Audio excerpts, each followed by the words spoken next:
In our top story next month, the LGBTQ plus specialized suicide and crisis hotline will end.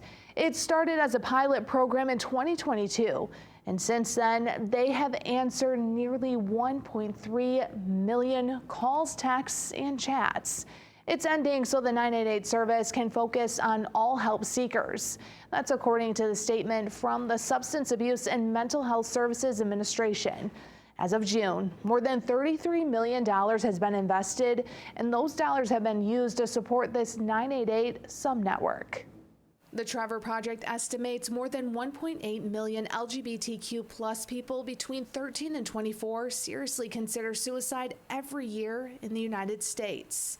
At least one person attempts suicide every 45 seconds. There's a lot that you can go through mentally, so we need hotlines like this. For the last 3 years, people in the community had the option to dial 988 and then choose option 3 to be transferred to someone who can offer supports.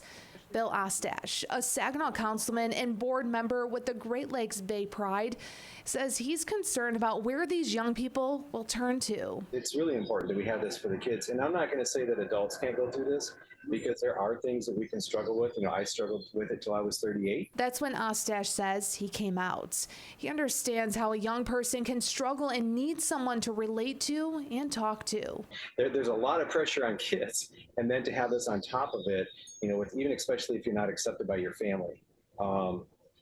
Those are big hurdles. The 988 number will still be available, but calls will not be siloed, as the federal government says. If a kid calls in from the gay community, whether they're, you know, and need to talk to somebody, that person may not be able to relate to them because they're not going to understand. It's different when you talk to a person from our community. This LGBTQ plus specific service on 988 will end July 17th.